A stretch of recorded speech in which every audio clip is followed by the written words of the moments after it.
너 정말 후회 안 할 자신 있어?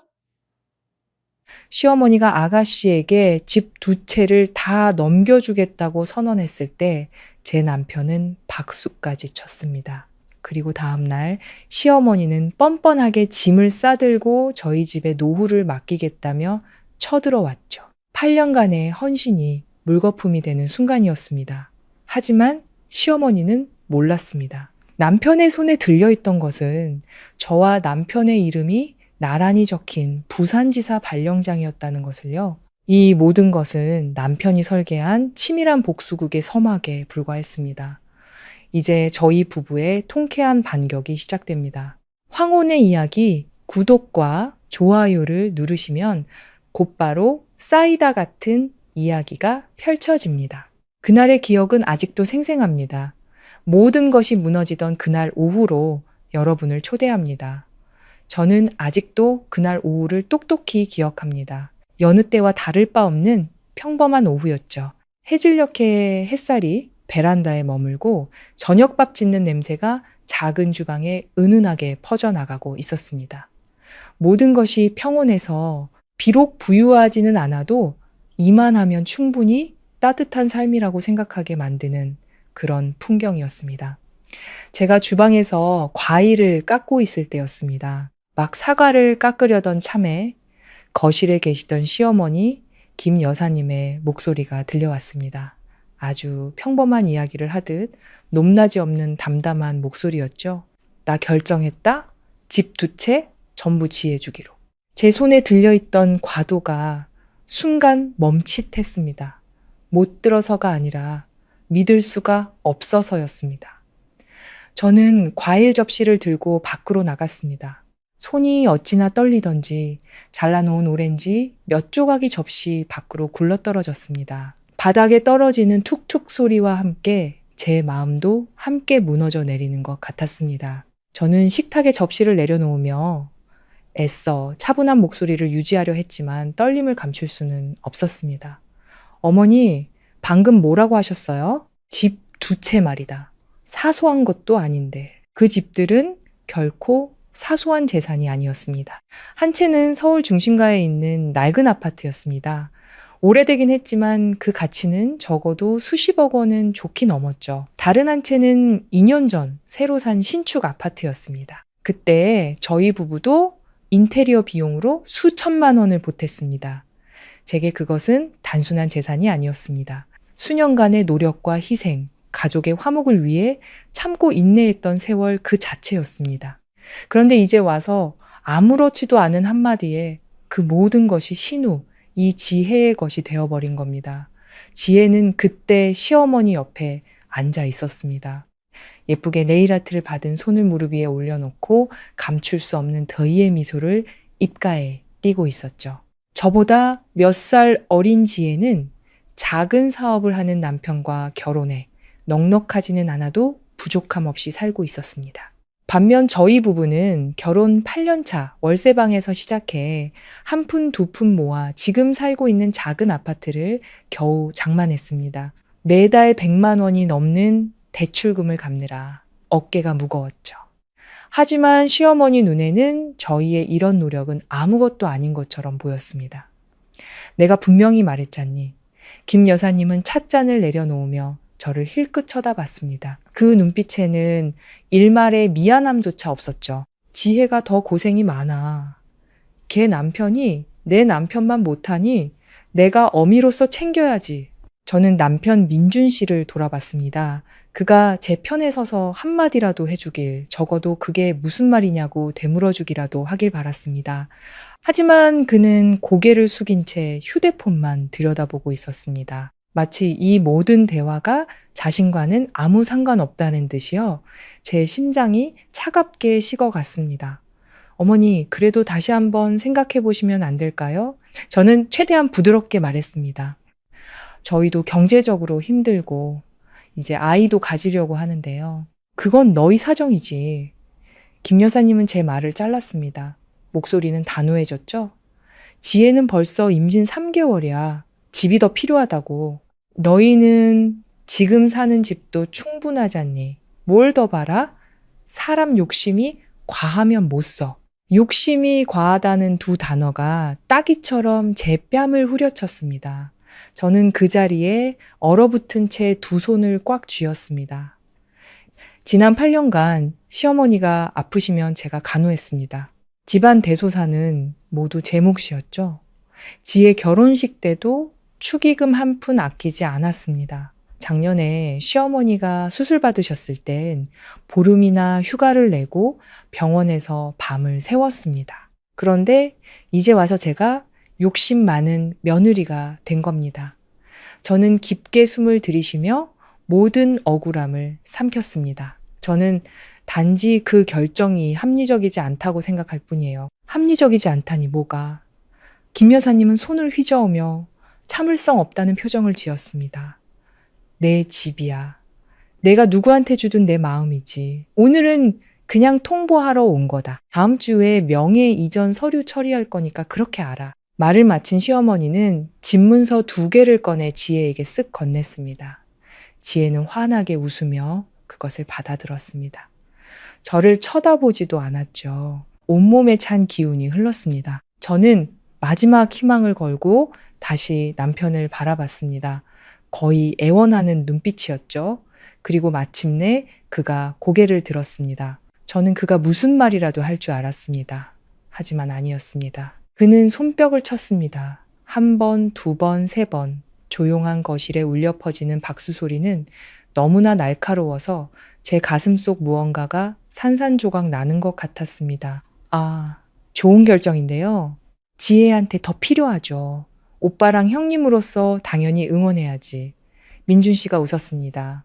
너무나 진심 어린 웃음이었습니다. 저는 그 자리에 못 박힌 듯 서 있었습니다. 8년을 함께 산 남자, 제 버팀목이라고 믿었던 사람이 한치의 망설임도 없이 그들 편에 섰습니다. 지혜도 잠시 놀란 듯 했지만 이내 자연스러운 표정을 되찾고는 더욱 환하게 웃었습니다. 김 여사님은 만족스러운 듯 고개를 끄덕였습니다. 역시 내 아들이야. 뭘 좀 안다니까. 민준 씨는 자리에서 일어나 제게 다가왔습니다. 그리고 제 어깨에 팔을 두르며 마치 아이를 달래듯 부드러운 목소리로 말했습니다. 여보, 우리 지혜 축하해줘야지. 안 그래? 그의 손이 제 어깨를 가볍게 쥐었습니다. 그건 저만이 알아들을 수 있는 신호 같았습니다. 저는 그를 아주 자세히 쳐다봤습니다. 낯선 감정이 밀려왔습니다. 마치 제 앞에 서 있는 사람이 제가 사랑하고 믿었던 그 사람이 아닌 것 같았습니다. 제 안에 무언가가 무너져 내렸습니다. 저 화장실 좀 다녀올게요. 저는 작게 말하고는 거의 뛰다시피 안으로 들어갔습니다. 문을 잠그고 바닥에 주저앉아 참았던 눈물이 뜨겁게 흘러내렸습니다. 8년의 결혼 생활. 제가 돌려받은 것은 무엇일까요? 내 편이 되어주지 않는 남편.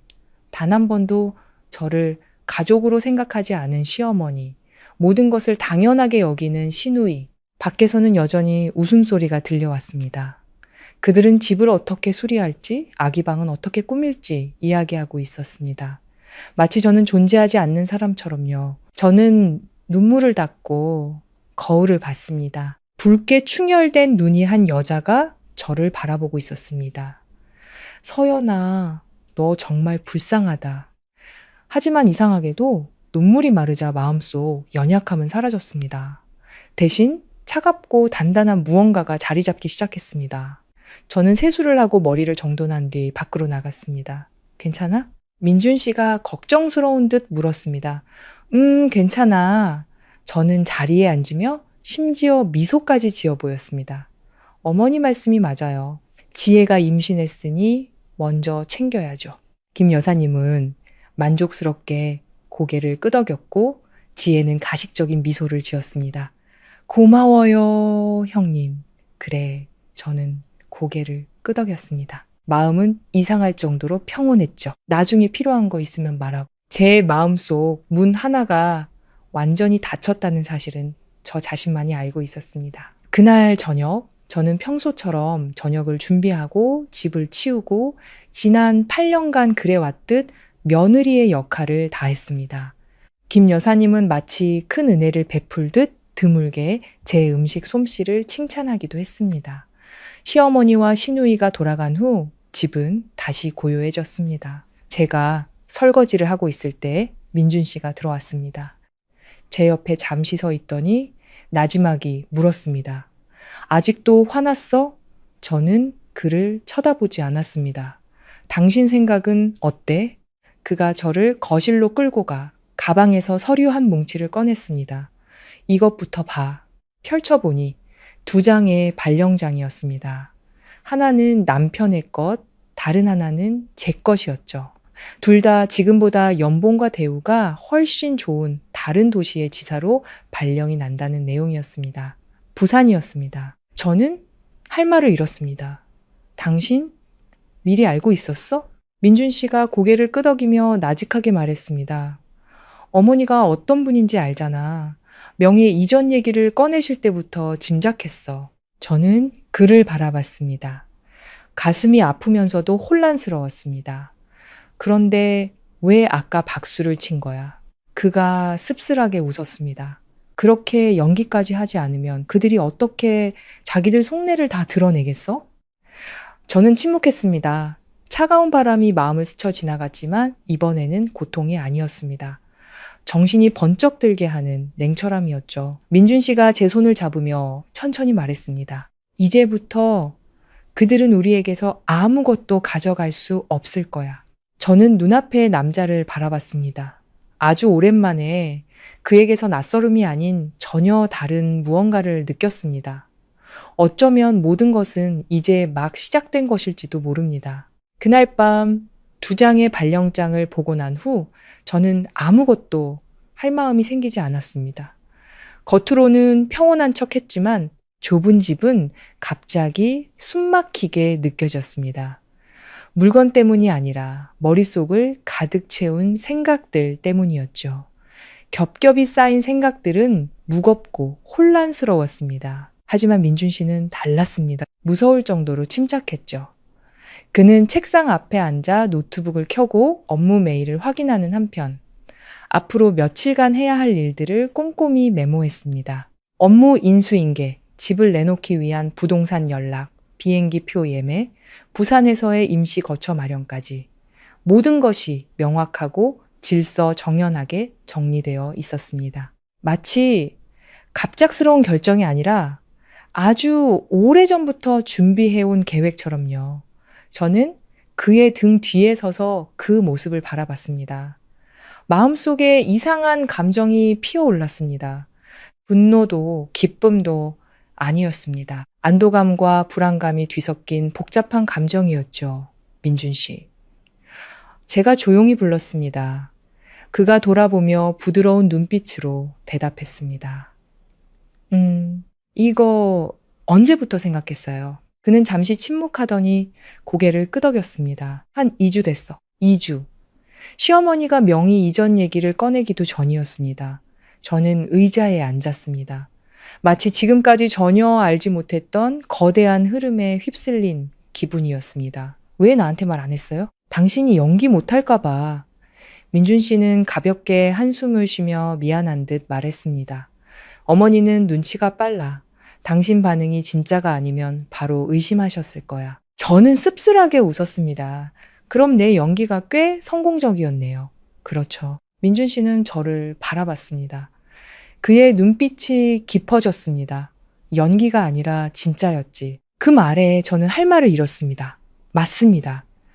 화장실에서 흘렸던 눈물, 고통과 서러움, 그 모든 것은 진짜였습니다. 가짜는 하나도 없었죠. 단지 민준 씨는 이 모든 상황을 한 판의 장기처럼 밖에서 지켜보고 있었고 저는 그 안에서 칼날 같은 상처를 온몸으로 느끼고 있었을 뿐입니다. 그가 다가와 제 옆에 앉으며 목소리를 낮췄습니다. 서연아, 미안해. 저는 아무 말도 하지 않았습니다. 당신이 그동안 얼마나 힘들었는지 알아. 그가 말을 이었습니다. 지난 8년간 당신은 참고 또 참았어. 나도 그걸 봤지만 조금만 참으면 가정이 평화로울 거라고 생각했어. 저는 제 손을 내려다보며 나지막이 말했습니다. 계속 참으면 그게 다른 사람에겐 습관이 돼요. 민준 씨가 무거운 표정으로 고개를 끄덕였습니다. 맞아. 그리고 그걸 당연하게 여기게 되지. 방하는 시계 초침 소리만 들릴 정도로 고요했습니다. 잠시 후 그가 일어나며 제 손을 끌었습니다. 자, 이제 짐 싸기 시작하자. 저는 반대하지 않았습니다. 우리는 옷장을 열고 여행 가방을 꺼내 짐을 분류하기 시작했습니다. 가져갈 것, 맡겨둘 것, 버릴 것. 물건 하나하나에 우리의 추억과 삶의 한 조각이 담겨 있었습니다. 제가 시집 온 첫날 입었던 옷, 이 집에 처음 이사 와서 직접 골랐던 그릇 세트, 굶지 말고 잘 챙겨 먹으라며 친정어머니가 보내주신 낡은 밥솥까지. 저는 물건들을 하나씩 들었다 놓으며 마음이 복잡해졌습니다. 다 두고 가. 등 뒤에서 민준 씨가 말했습니다. 정말 필요한 것만 챙기자. 제가 그를 돌아봤습니다. 아깝지 않아요? 그가 옅게 웃었습니다. 아깝지. 하지만 간직해봤자 아픈 기억만 떠올리게 될 거야. 저는 잠시 침묵하다 고개를 끄덕였습니다. 맞습니다. 어떤 것들은 간직할수록 더 아픈 법이죠. 우리는 거의 자정까지 짐을 쌌습니다. 커다란 여행 가방 2개가 거의 다 찼고 집은 마치 삶의 일부가 도려내진 것처럼 휑해졌습니다. 그날 밤 저는 민준 씨 옆에 누웠지만 잠을 이룰 수 없었습니다. 어두운 천장 위로 커튼 틈새로 비치는 가로등 불빛만이 흔들렸습니다. 옆을 보니 그는 깊이 잠들어 있었습니다. 그 어느 때보다 평온한 얼굴이었죠. 문득 저는 이 남자를 한 번도 제대로 이해한 적이 없었다는 생각이 들었습니다. 그는 수년간 묵묵히 참아낼 수도 있고 한순간에 냉정하게 모든 것을 끊어낼 수도 있는 사람이었습니다. 어머니와 여동생 앞에서 박수를 칠 수 있지만 뒤에서는 우리 부부의 퇴로를 조용히 준비하는 사람이었죠. 결코 단순한 사람이 아니었습니다. 다음 날 아침 우리는 평소보다 일찍 일어났습니다. 누가 먼저랄 것도 없이 짐 정리를 계속했죠. 어제와 달리 집 안 공기는 무겁지 않았고 오히려 무언가 서두르는 듯한 기운이 감돌았습니다. 오전 10시쯤 초인종이 울렸습니다. 저는 현관문 렌즈로 밖을 확인하고는 심장이 멎는 것 같았습니다. 어머니 오셨어. 제가 작게 말했습니다. 방에서 나온 민준 씨가 눈썹을 치켜 올리더니 웃었습니다. 타이밍 한번 기가 막히네. 문을 열자 시어머니 김 여사님이 서 있었습니다. 양옆에는 커다란 여행 가방 2개와 잡동사니를 담은 보따리가 놓여 있었죠. 표정에는 조금의 민망함도 없었습니다. 제가 무슨 말을 하기도 전에 시어머니는 가방을 집 안으로 끌며 단호하게 말했습니다. 민준아, 서연아, 나 결정했다. 이제부터 나 여기서 살란다. 저는 그 자리에 얼어붙었습니다. 민준 씨는 태연하게 문을 닫았습니다. 마치 이 모든 상황을 예상했다는 듯이요. 어머니, 웬 짐을 이렇게 다 가져오셨어요? 제가 겨우 물었습니다. 그럼 어쩌니? 김 여사님은 저를 힐끗 쳐다봤습니다. 지혜가 임신 중이라 집도 좁고 내가 거기서 지내면 불편하잖아. 너희랑 같이 살면서 돌봄받는 게 편하지. 말을 마친 시어머니는 집안을 휙 둘러보더니 안방을 턱으로 가리켰습니다. 저 방은 내가 쓸 테니 너희는 작은 방으로 옮기렴. 저는 주먹을 꽉 쥐었습니다. 내 집에서 이방인이 된 것 같은 익숙한 감각이 또다시 저를 덮쳤습니다. 서연아, 나 국수나 한 그릇 끓여다오. 시어머니가 명령조로 말했습니다. 인스턴트 라면 말고 생면으로 끓여. 난 그런 거 안 먹는다. 제가 반응하기도 전에 민준 씨가 앞으로 나섰습니다. 그는 시어머니의 여행 가방 앞에 2장의 종이를 가볍게 올려놓았습니다. 어머니, 그의 목소리는 지극히 평온했습니다.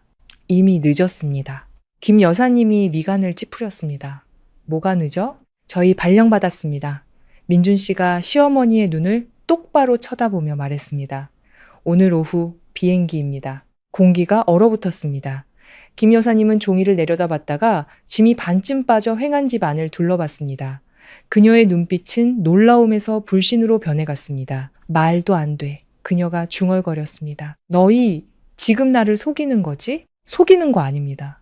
민준 씨의 목소리는 여전히 차분했습니다. 회사 직인이 찍혀 있으니 확인해 보세요.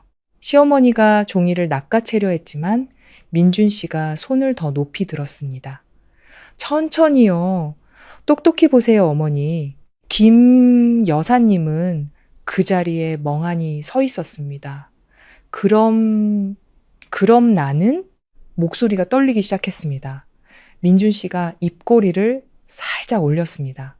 어머니는 이제 집이 두 채나 있으시잖아요. 지혜한테 주셨으니 지혜네 집으로 가시면 되죠. 지혜는 그녀가 더듬거렸습니다. 거긴 불편하다고. 지혜가 임신 중이라면서요. 제가 천천히 어제 시어머니가 했던 말을 그대로 돌려주었습니다. 어머니의 보살핌이 더 필요하겠네요. 시어머니가 칼날 같은 눈빛으로 저를 쏘아봤습니다. 네가! 그녀가 무슨 말을 하려던 순간 민준 씨가 제 앞을 막아섰습니다. 이 일은 서연이와 상관없습니다. 그의 목소리가 차가워졌습니다. 결정은 제가 한 겁니다. 김 여사님은 아들을 마치 처음 보는 사람처럼 쳐다봤습니다. 네가? 네가 감히 나한테 이럴 수 있어? 민준 씨는 대답 대신 그저 무서울 정도로 평온한 눈으로 어머니를 바라볼 뿐이었습니다.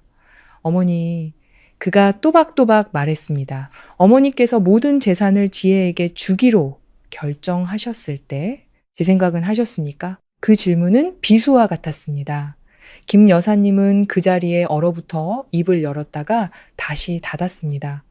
방 안은 제 심장 소리가 들릴 정도로 무겁게 침묵했습니다. 그리고 저는 처음으로 시어머니의 눈에서 늘 있던 강압적인 모습이 아닌 한 줄기 당혹감을 보았습니다. 이야기는 전혀 다른 방향으로 흐르기 시작했습니다. 거실의 공기는 칼로 베어낼 수 있을 것처럼 뻑뻑했습니다. 저는 남편의 등 뒤에 서서 그의 느리고 무거운 숨결을 느꼈습니다. 마치 무언가 터져나오지 않도록 억누르는 것 같았죠. 시어머니 김 여사님은 여전히 그 자리에 서 있었습니다. 여행 가방 손잡이를 꽉 쥔 채 당혹스럽던 눈빛은 점차 분노로 변해갔습니다. 그녀는 쉽게 패배를 인정하거나 한 발 물러설 위인이 아니었으니까요. 내 말은 지금 이 어미를 버리겠다는 거냐? 그녀의 목소리가 높아지기 시작했습니다. 민준 씨는 피하지 않고 똑바로 서서 대답했습니다. 어머니를 버리는 게 아닙니다. 단지 예전처럼은 더 이상 살 수 없다는 겁니다. 내가 네 어미야. 그녀는 거의 소리를 질렀습니다. 너는 나를 책임질 의무가 있어. 책임지겠습니다. 민준 씨가 천천히 말했습니다.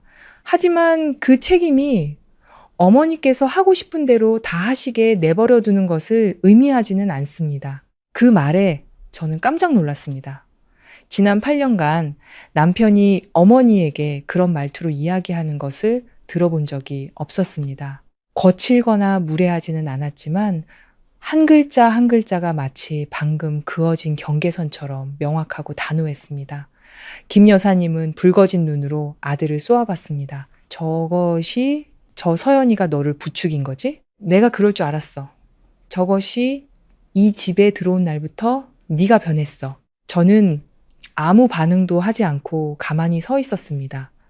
저런 말은 수없이 들어왔지만 오늘은 예전처럼 아프지 않았습니다. 민준 씨가 한 걸음 앞으로 나서며 제 앞을 완전히 가로막았습니다.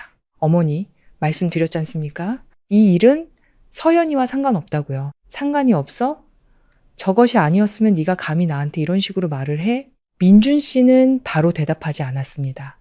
그는 한참 동안 어머니를 바라보다가 깊어진 눈으로 말했습니다.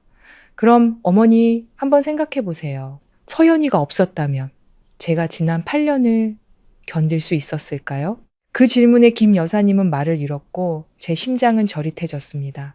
남편이 이런 속마음을 가지고 있었다니 저는 단 한 번도 알지 못했습니다. 어머니 아프시면 서연이가 간호했고 집안일은 서연이가 도맡았고 지혜 결혼할 때도 서연이가 돈을 보탰습니다. 민준 씨의 목소리는 담담했지만 무겁게 이어졌습니다. 어머니가 부르시면 서연이는 단 한 번도 거절한 적이 없어요.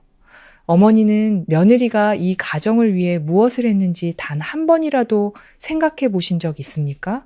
김 여사님은 대답이 없었습니다.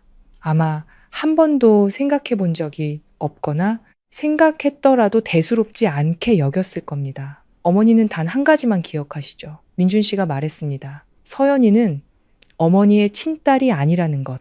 그 말은 깃털처럼 가벼웠지만 모든 것을 베어내는 칼날 같았습니다. 저는 고개를 숙였습니다. 슬퍼서가 아니라 그것이 제가 8년 동안 받아들여야만 했던 진실이었기 때문입니다. 그래, 좋다. 김 여사님은 깊게 숨을 들이쉬고는 차갑게 말했습니다.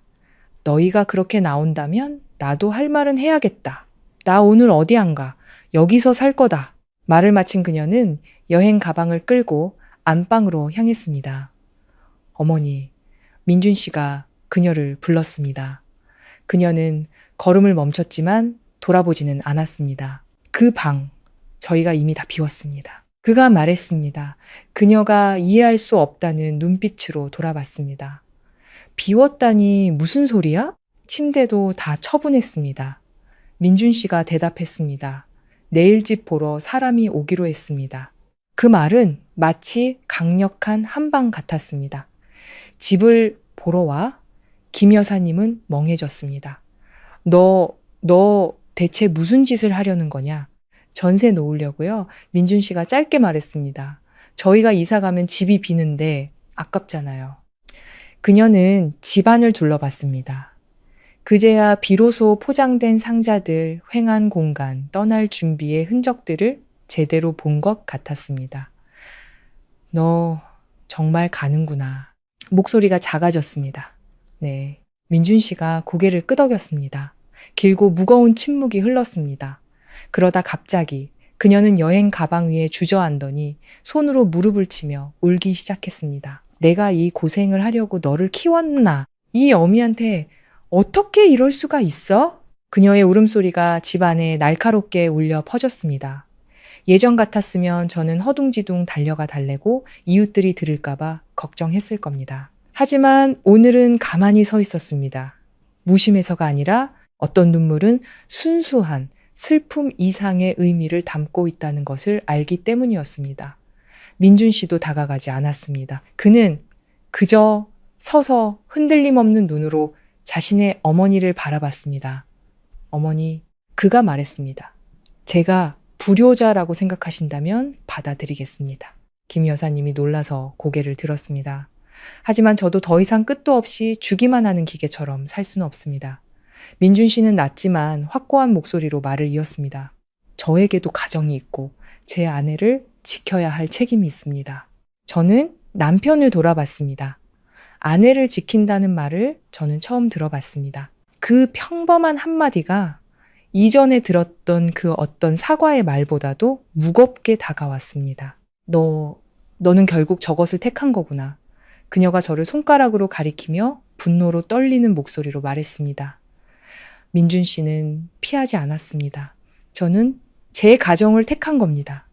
그녀는 비웃었습니다. 일그러진 미소였죠.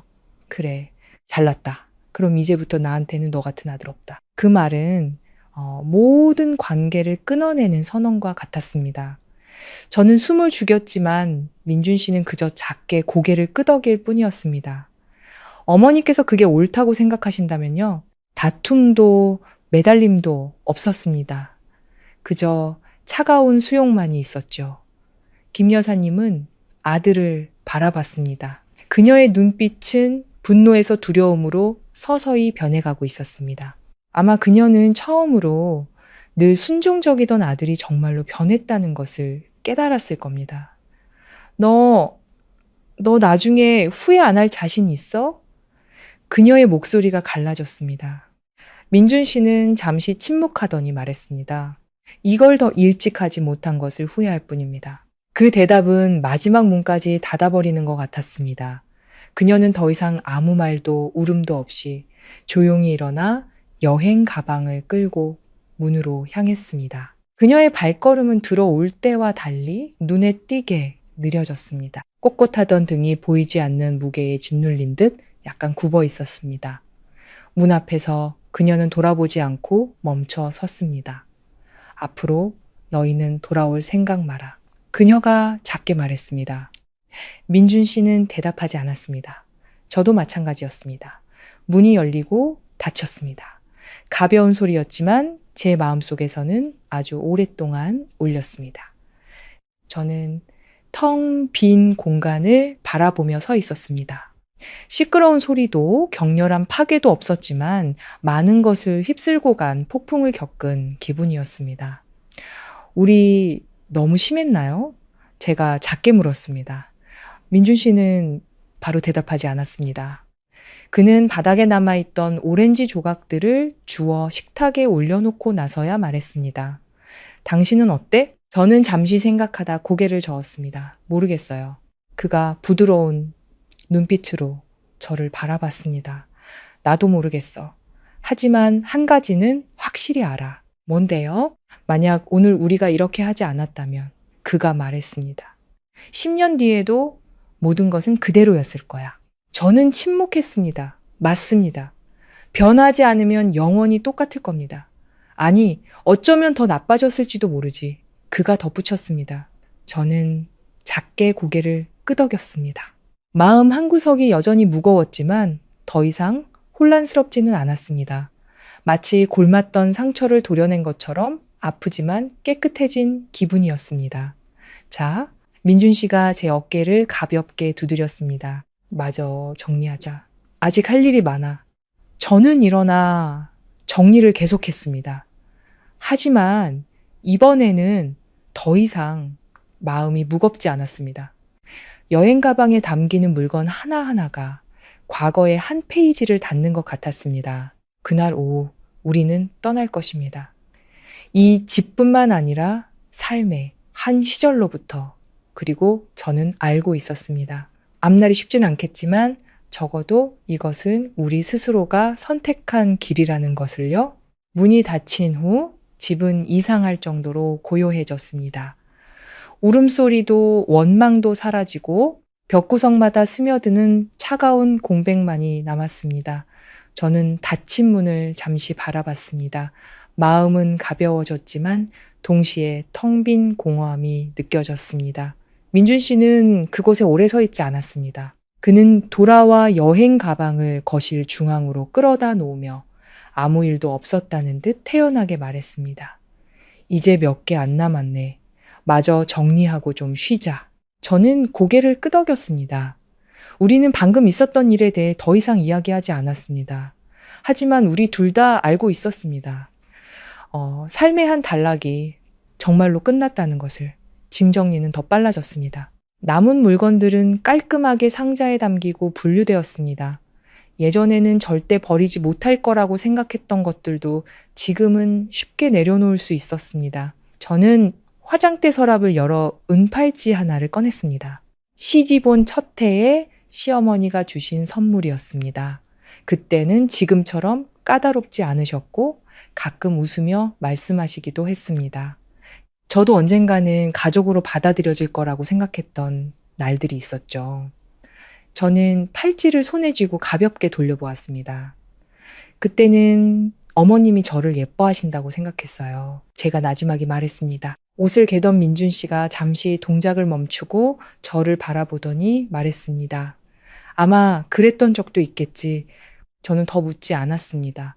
그랬던 적만으로는 현재의 어떤 것도 지켜낼 수 없다라는 것을 알았기 때문입니다. 저는 팔찌를 상자에 다시 넣었지만 챙기지는 않았습니다. 더 이상 가져가고 싶지 않은 기억의 일부처럼 서랍 안에 남겨두었습니다. 점심 무렵 정리는 거의 끝났습니다. 커다란 여행 가방 2개가 문 옆에 나란히 놓여 있었습니다. 집은 훨씬 더 휑해졌고 익숙했던 구석구석이 낯설게 느껴졌습니다. 민준 씨는 부동산에 전화를 걸어 오후에 집을 보러 올 사람이 있다는 것을 재확인했습니다. 그러고는 제게 돌아와 말했습니다. 뭐라도 먹으러 갈까?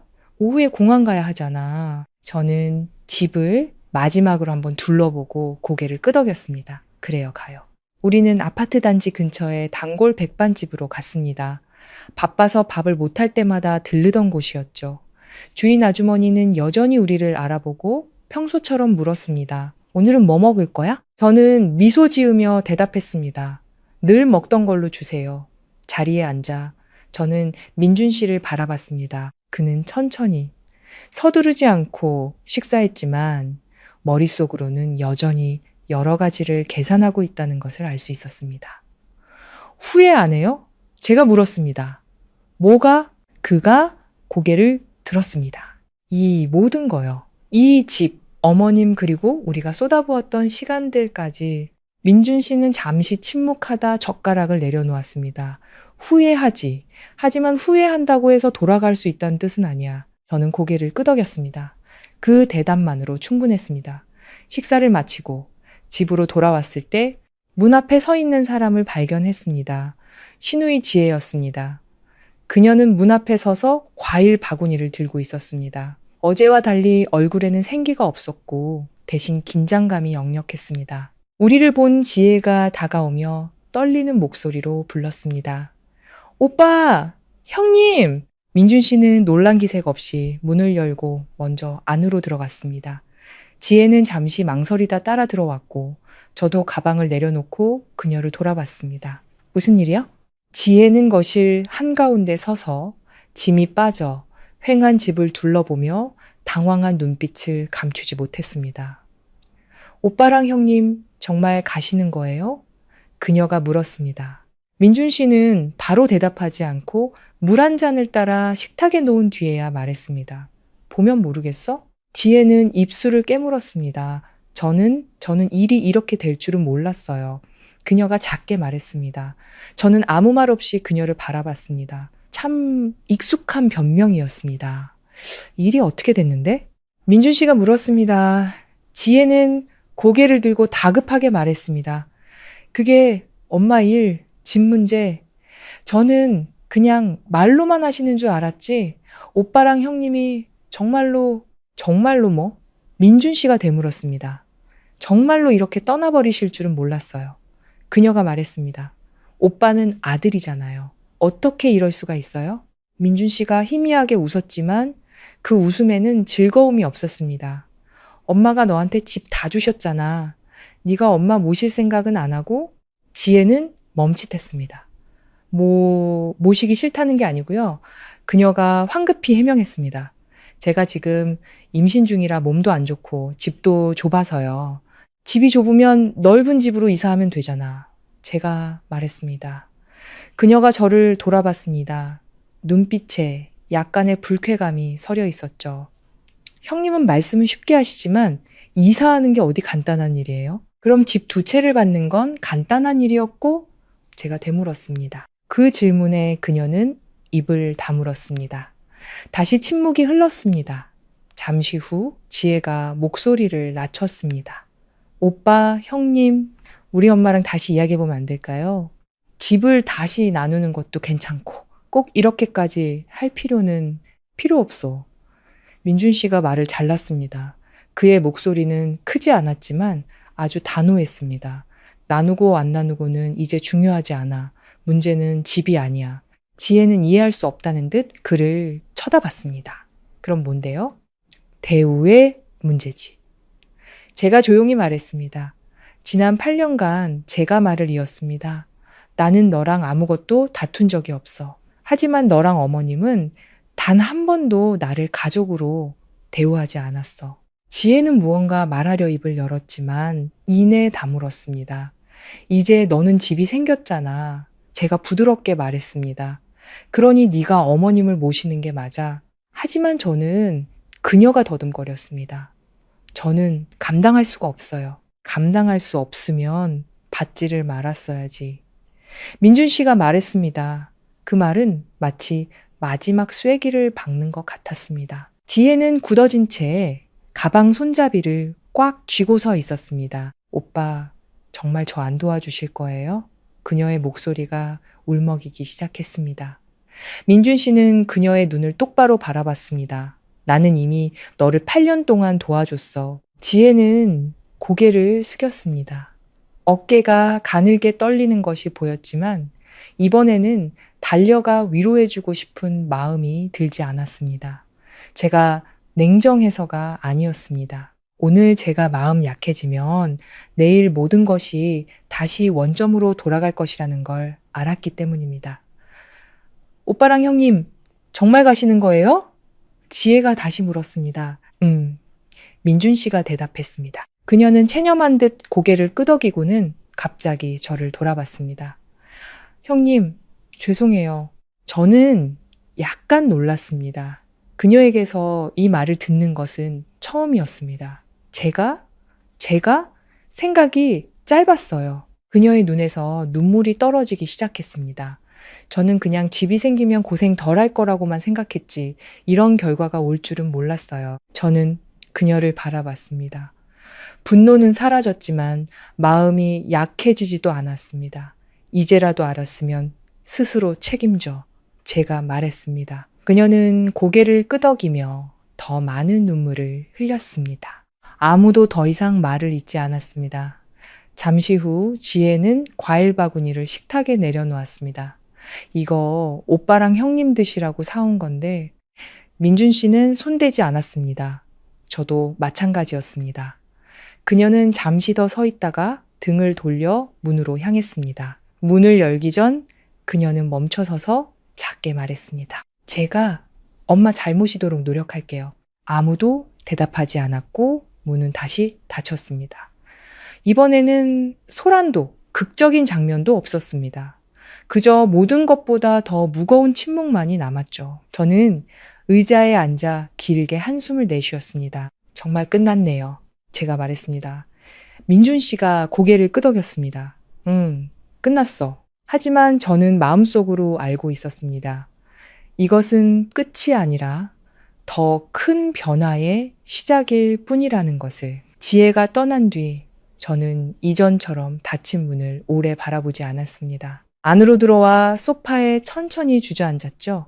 두 손을 무릎 위에 힘없이 올려놓았습니다. 집안은 선풍기 소리와 시계 초침 소리만 들릴 정도로 고요하고 차가웠습니다. 민준 씨는 문가에 잠시 서 있다가 돌아왔습니다. 그는 아무 말 없이 식탁으로 가 물 한 잔을 마신 뒤 조용히 컵을 내려놓았습니다. 괜찮아? 그가 물었습니다. 저는 그를 보지 않고 고개를 끄덕였습니다. 괜찮아. 그 대답은 온전한 진심도 거짓도 아니었습니다. 모든 것이 끝났지만 아직 여운이 남아있는 그런 어중간한 상태였죠. 지혜도 이제 좀 정신을 차린 것 같네요. 제가 작게 말했습니다. 민준 씨가 희미하게 웃었습니다. 그 웃음은 아주 옅었죠. 정신을 차렸는지는 앞으로 어떻게 하는지를 봐야 알겠지. 저는 반박하지 않았습니다. 그의 말이 옳았으니까요. 깨닫는 것과 변하는 것은 다른 문제였습니다. 우리는 지혜에 대해 더 이상 이야기하지 않고 남은 정리를 마저 했습니다. 마지막 상자들이 테이프로 봉해지고 표시가 적혔습니다. 가져가지 않을 물건들은 다음 세입자를 위해 한쪽 구석에 가지런히 쌓아두었습니다. 모든 것이 끝났을 때 저는 거실 한가운데 서서 집을 둘러봤습니다. 이곳은 한때 우리의 집이었습니다. 넓거나 멋져서가 아니라 함께 밥을 짓고 청소하고 웃고 떠들었던 공간이었기 때문이죠. 밖에서 아무리 힘든 일이 있어도 이곳에 들어오면 돌아올 곳이 있다고 생각했습니다. 하지만 이제 그 느낌은 사라졌습니다. 가자. 민준 씨가 제 손을 가볍게 끌었습니다. 저는 고개를 끄덕였습니다. 우리는 문을 잠그고 여행 가방을 끌고 밖으로 나섰습니다. 문이 닫히는 순간 저는 마지막으로 집을 돌아봤습니다. 눈물은 나지 않았습니다. 그저 모든 것을 마무리 짓는 하나의 시선이었습니다. 아래로 내려가 민준 씨가 택시를 불렀습니다. 택시는 금방 도착했고 기사님이 트렁크에 짐 싣는 것을 도와주셨습니다. 어디로 가시나요? 공항으로 가주세요. 민준 씨가 대답했습니다. 차가 움직이기 시작했습니다. 저는 창가에 앉아 익숙한 거리 풍경이 뒤로 멀어지는 것을 바라봤습니다. 가로수, 단골 식당, 골목, 모퉁이, 모든 것이 그대로인데 저만 달라진 것 같았습니다. 무슨 생각해? 민준 씨가 물었습니다. 모든 게 꿈 같아요. 어제는 그렇게 싸웠는데 오늘은 이렇게 떠나고 있으니. 민준 씨는 잠시 침묵하더니 말했습니다. 하루 만에 일어난 일이 아니야. 8년 동안 쌓여온 거지. 저는 고개를 끄덕였습니다. 맞습니다. 어떤 일도 하루아침에 일어나지는 않습니다. 단지 더 이상 견딜 수 없는 순간이 올 뿐이죠. 차가 한참 달리고 있을 때 민준 씨의 휴대폰이 울렸습니다. 그는 액정을 보더니 미간을 찌푸렸습니다. 아버지 전화야. 제가 그를 쳐다봤습니다. 그는 잠시 망설이다 전화를 받았습니다. 여보세요.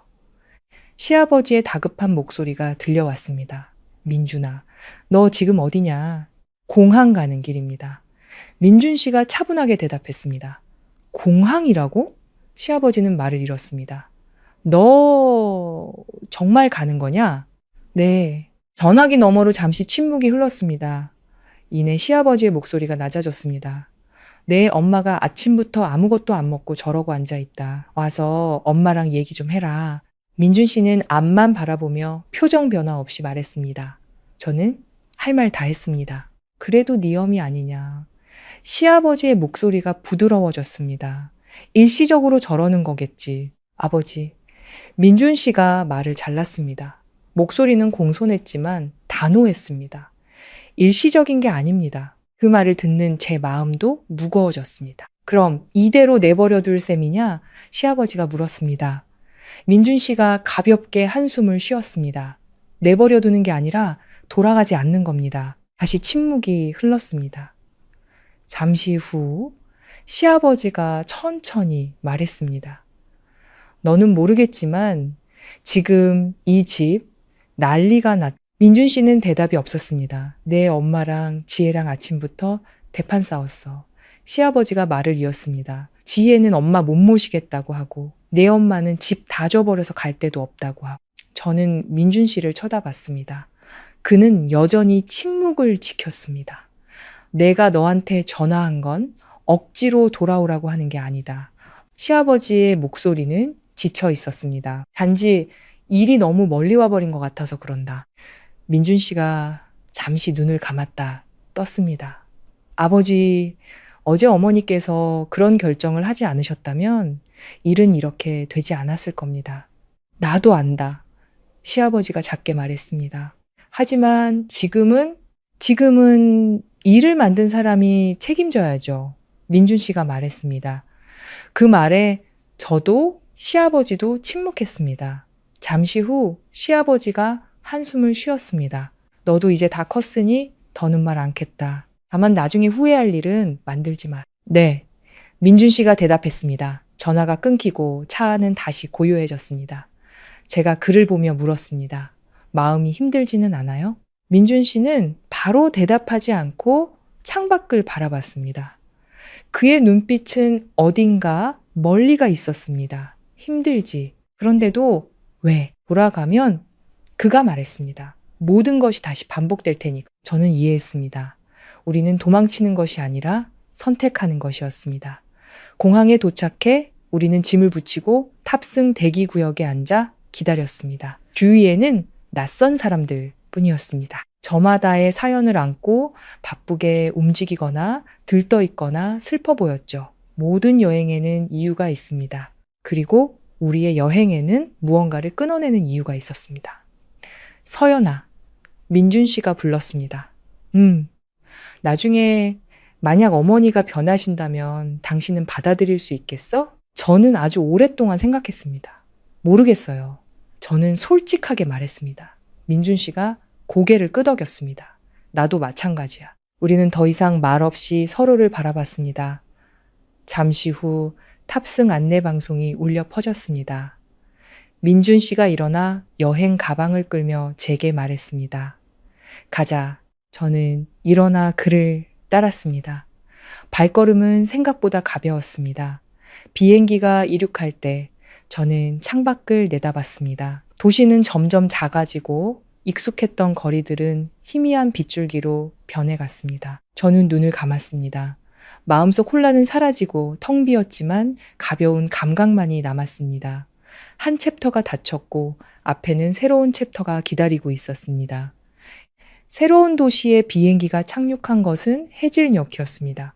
햇살은 한결 부드러워져 활주로 위에 옅은 노란빛을 길게 들이우고 있었죠. 저는 여행 가방을 끌고 사람들 틈을 빠져나오며 마치 미처 준비하지 못한 새로운 삶에 발을 들인 듯한 낯선 기분을 느꼈습니다. 민준 씨는 제 옆에서 짐을 밀며 흔들림 없는 걸음으로 걸었습니다. 그는 말이 많지는 않았지만 비행기에서 내리고 짐을 찾고 택시를 부르고 임시로 집을 구해준 부동산 중개인에게 연락하는 모든 작은 일들을 깔끔하게 처리하며 주도적인 모습을 보여주었습니다. 우리는 택시를 타고 공항을 떠났습니다.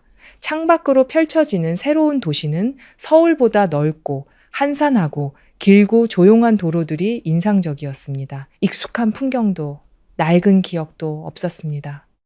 모든 것이 낯설었지만 그래서 더 가볍게 느껴졌습니다. 여기 정말 조용하네요. 제가 말했습니다. 민준 씨가 고개를 끄덕였습니다. 새로 시작하기에 좋지. 저는 그를 바라봤습니다. 새로 시작이라는 두 단어는 단순하게 들렸지만 그 안에는 너무나 많은 의미가 담겨 있었습니다. 택시는 새로 지은 아파트, 단지 앞에 섰습니다. 화려하지는 않았지만 깨끗하고 단정했죠. 우리가 임대한 집은 8층에 있었고 두 사람이 살기에 충분히 편안한 크기였습니다. 문을 열고 들어서는 순간 저는 잠시 멈칫했습니다. 집은 텅 비어 있었고 침대 하나, 작은 식탁 세트, 냉장고와 가스레인지 같은 기본적인 가구 몇 개만 놓여 있었습니다. 익숙한 냄새도 기억의 흔적도 없는 완전히 새로운 공간이었습니다. 민준 씨는 여행 가방을 내려놓고 환기를 위해 창문을 열었습니다. 그리고는 제게 돌아와 말했습니다. 여기서 몇 달 임시로 지내다가 그 후에 다시 생각하자. 저는 고개를 끄덕였습니다. 생각했던 것만큼 허탈하지는 않았습니다. 아마 마음속으로 이미 단단히 준비를 했기 때문일 겁니다. 단호하게 떠나왔다면 어디든 새로운 시작점이 될 수 있었습니다. 그날 저녁 우리는 밥을 하지 않았습니다. 단지 근처 식당에서 간단한 음식을 시켜 먹었죠. 식당 주인은 친절한 목소리로 새로 이사 왔냐고 물었고 그 다정함에 마음이 조금 따뜻해졌습니다. 식사를 마치고 우리는 동네에 익숙해지기 위해 잠시 산책을 했습니다. 밤 공기는 시원했고 이전 도시보다 훨씬 맑았습니다.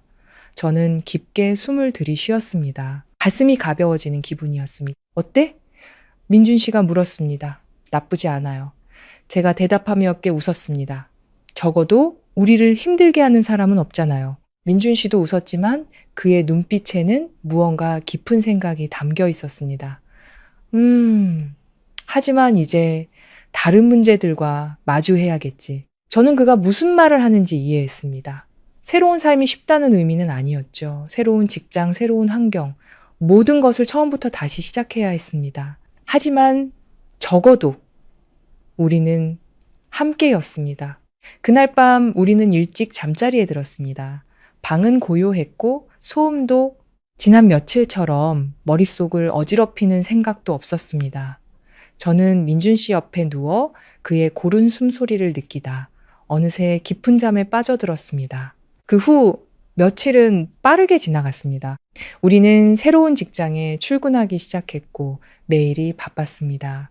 동료들과 친해지고 업무를 파악하고 새로운 생활에 적응하느라 정신이 없었죠. 아침에 출근하고 저녁에 돌아와 밥을 먹고 집을 치우고 쉬는 단순한 일상이었습니다. 하지만 안정감이 있었습니다. 더 이상 갑작스러운 전화도 원망 섞인 목소리도 한마디 한마디 조심해야 하는 압박감도 없었습니다. 일주일 그리고 2주일이 지났습니다. 저는 새로운 생활 리듬에 점차 익숙해졌습니다. 심지어 예전에 느꼈던 긴장감이 어땠는지 잊어버릴 정도였죠. 그러던 어느 날 저녁이었습니다. 제가 막 저녁 식사를 준비했을 때 전화벨이 울렸습니다. 시아버지의 번호였습니다. 저는 액정을 잠시 바라보다가 민준 씨에게 건넸습니다. 아버님, 전화예요. 손을 씻고 있던 민준 씨가 수건에 물기를 닦고 전화를 받았습니다. 여보세요. 전화기 너머로 들려오는 시아버지의 목소리는 지쳐 있었습니다. 민준이냐? 네, 아버지, 저예요. 혹시 바쁘니? 민준 씨는 저를 한번 보더니 대답했습니다. 아니요. 지금 막 퇴근해서 집에 있습니다. 잠시 침묵이 흐른 뒤 시아버지가 말했습니다. 내 엄마가 입원했다. 저는 그 자리에 굳었고 민준 씨의 표정도 변했습니다. 왜 입원하셨어요? 그가 물었습니다. 혈압이 너무 떨어지고 쇠약해져서 쓰러졌단다. 시아버지의 목소리가 낮아졌습니다. 요 며칠 식사도 제대로 안 하고 기운이 없더니만 방 안의 공기가 갑자기 무거워졌습니다. 지금은 어떠세요? 민준 씨가 물었습니다. 많이 나아졌지만 아직 지켜봐야 한다고 하더구나. 의사가 옆에서 돌봐줄 사람이 필요하다고 해. 그 말에 모든 것이 다시 원점으로 돌아가는 것 같았습니다. 민준 씨는 바로 대답하지 않았습니다. 저는 그를 바라봤습니다. 마음속에 형용할 수 없는 감정이 피어올랐습니다. 민준아, 저희는 지금 멀리 있습니다. 민준 씨가 천천히 말했습니다. 안다. 시아버지가 말을 잘랐습니다. 억지로 오라는 게 아니야. 그냥 너도 알아야 할 것 같아서. 민준 씨가 잠시 눈을 감았다 떴습니다. 네. 지혜도 시아버지가 말을 이었습니다. 지금 상황이 좋지 않아. 배는 불러오는데 신경 쓸 일이 너무 많으니 저는 고개를 숙였습니다. 우리가 예상했던 일들이 벌어지고 있었습니다. 그냥 이렇다는 것만 알려주려고 했다. 네가 알아서 생각해라. 시아버지는 그 말을 끝으로 전화를 끊었습니다. 방 안은 다시 고요해졌지만 이전처럼 가볍지는 않았습니다. 제가 민준 씨를 바라봤습니다. 어떻게 할 거예요? 그는 바로 대답하지 않고 의자에 앉았습니다. 두 손을 깍지 낀 채 눈빛이 깊어졌습니다. 한참 후에야 그가 말했습니다. 당신 생각은 어때? 저는 깊게 숨을 들이쉬었습니다. 예전처럼 돌아가고 싶지는 않아요. 저는 솔직하게 말했습니다. 민준 씨가 고개를 끄덕였습니다. 하지만 저는 망설였습니다. 어머님이 편찮으시잖아요. 그가 저를 바라봤습니다. 그의 눈빛에도 갈등이 어려 있었습니다. 저는 이해했습니다. 누구도 가족과 완전히 연을 끊을 수는 없습니다. 어떤 일이 있었든 어머니는 어머니니까요. 생각 좀 해볼게. 민준 씨가 말했습니다. 저는 재촉하지 않고 그저 그의 옆에 앉아 있었습니다. 방은 그대로였지만 공기는 변해버렸습니다. 우리는 또다시 선택의 기로에 섰습니다. 그리고 이번 선택은 어쩌면 이전보다 더 어려울지도 모릅니다. 밤이 깊어지며 방은 어두워졌지만 저와 민준 씨는 불을 켜지 않았습니다. 복도에서 새어 들어오는 옅은 불빛이 서로의 얼굴 윤곽을 겨우 비춰주었지만 눈빛에 담긴 복잡한 생각까지는 가리지 못했습니다. 시아버지의 전화는 조용하지만 강력한 파도처럼 우리가 지난 2주간 겨우 쌓아 올린 평온을 뒤흔들고 있었습니다. 민준 씨는 여전히 그 자리에 앉아 있었습니다. 깍지 낀 두 손, 살짝 굽은 등 마치 새로운 일과 삶의 무게보다 더 무거운 무언가를 짊어진 듯 보였죠. 저는 아무 말 없이 그의 옆에 앉아 그를 바라봤습니다. 한참 후에야 그가 낮고 느린 목소리로 입을 열었습니다. 어렸을 때, 내가 아플 때마다 엄마는 밤을 새우셨어. 저는 그를 돌아봤습니다. 아버지는 늘 일 때문에 바쁘셨고 집에는 항상 엄마뿐이었지. 내가 열이 나면 밤새도록 나를 안고 물수건으로 닦아주고 죽을 한 숟가락씩 떠먹여 주셨어. 그의 눈은 아주 먼 과거를 바라보는 듯 했습니다. 그때 생각했어. 나중에 커서 꼭 엄마한테 효도해야겠다고. 저는 끼어들지 않았습니다. 그런 기억은 쉽게 잘라낼 수 있는 것이 아니라는 걸 알았기 때문입니다.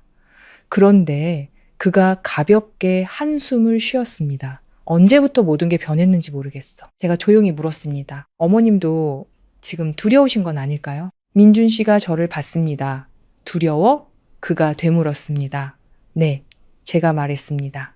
의지할 곳을 잃을까봐, 늙어가는 게 무서워서, 아무도 자신을 돌보지 않을까봐, 그래서 모든 걸 더 꽉 쥐려고 하셨던 건 아닐까요? 그는 침묵했습니다. 아마 그런 방향으로는 한 번도 생각해 본 적이 없었을 겁니다. 하지만 어머니의 방식은 결국 모든 사람을 밀어냈어요. 제가 덧붙였습니다. 민준 씨가 고개를 끄덕였습니다. 그의 눈빛이 깊어졌습니다. 맞아. 방 안은 다시 고요해졌습니다. 잠시 후 그는 일어나 베란다로 나갔습니다. 저는 따라가지 않고 유리창 너머로 그의 뒷모습을 바라봤습니다. 그는 아주 오랫동안 그곳에 서 있었습니다. 담배를 피우지도 다른 어떤 행동도 하지 않은 채 그저 아래를 내려다보며 마치 존재하지도 않는 답을 찾는 사람처럼 보였습니다. 30분쯤 지났을까 그가 안으로 들어왔습니다. 나 다녀올게. 그가 말했습니다.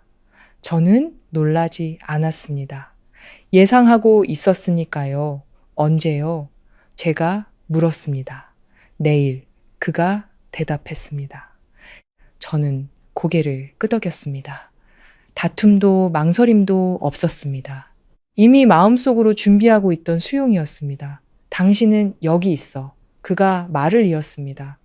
당신 일도 이제 막 안정됐잖아. 내가 며칠만 가서 상황 보고 다시 결정하자. 제가 그를 바라봤습니다. 예전처럼 다시 휘말리지 않을 자신 있어요? 민준 씨는 잠시 침묵하다 고개를 저었습니다. 자신 없어. 그 대답에 저는 걱정이 되면서도 한편으로는 안심했습니다. 걱정스러운 것은 그가 앞날을 예측할 수 없다는 점이었지만 안심되는 것은 적어도 그가 스스로를 속이지는 않는다는 점이었습니다. 하지만 한 가지는 알아. 그가 덧붙였습니다. 이번에는 모든 것이 예전처럼 돌아가게 두지는 않을 거야. 저는 고개를 끄덕였습니다. 그럼 기다릴게요. 제가 말했습니다. 그가 부드러운 눈빛으로 저를 바라봤습니다. 고마워. 제가 옅게 웃었습니다. 고맙긴요. 그날 밤 우리는 평소보다 늦게 잠들었습니다. 대화를 나눈 것은 아니었지만 각자의 생각에 잠겨 있었기 때문이죠. 저는 그에게 등을 돌리고 누웠지만 그가 아직 잠들지 않았다는 것을 느낄 수 있었습니다.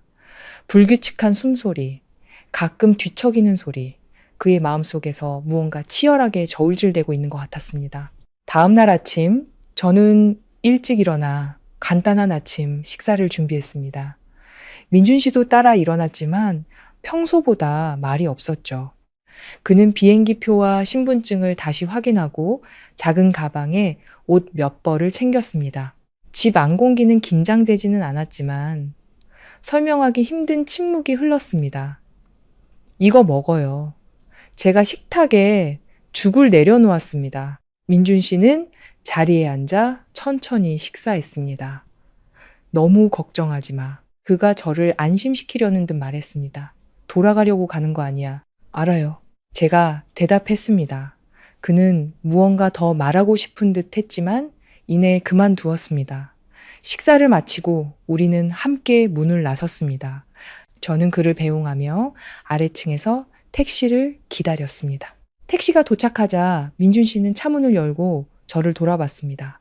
집에 잘 있어. 그가 말했습니다. 당신도요? 제가 대답했습니다.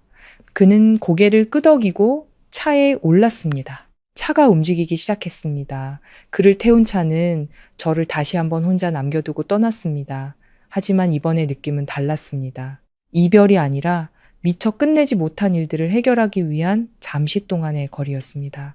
저는 차가 완전히 사라질 때까지 그 자리에 서 있다가 위로 올라왔습니다. 집에는 다시 저 혼자 남았습니다. 그의 목소리도 익숙한 질문들도 없었습니다.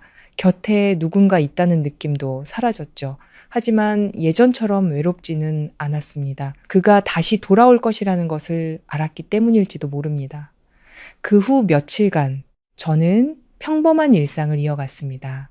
저녁에 집에 돌아오면 혼자 밥을 먹고 청소를 하고 TV를 보거나 책을 읽었습니다. 생활은 변한 것이 없었지만 마음 한편에는 항상 민준 씨로부터 올 소식을 기다리는 공간이 있었습니다. 첫째 날, 그는 도착했다는 문자를 보냈습니다. 둘째 날, 어머니는 아직 입원 중이지만 많이 나아지셨다고 했습니다. 셋째 날, 지혜도 병원에 왔지만 상황이 간단치 않다고 했습니다. 그의 문자는 짧았고 자세한 설명은 없었지만 상황이 쉽지 않다는 것을 짐작하기에는 충분했습니다. 나흘째 되던 날 밤 그가 영상통화를 걸어왔습니다.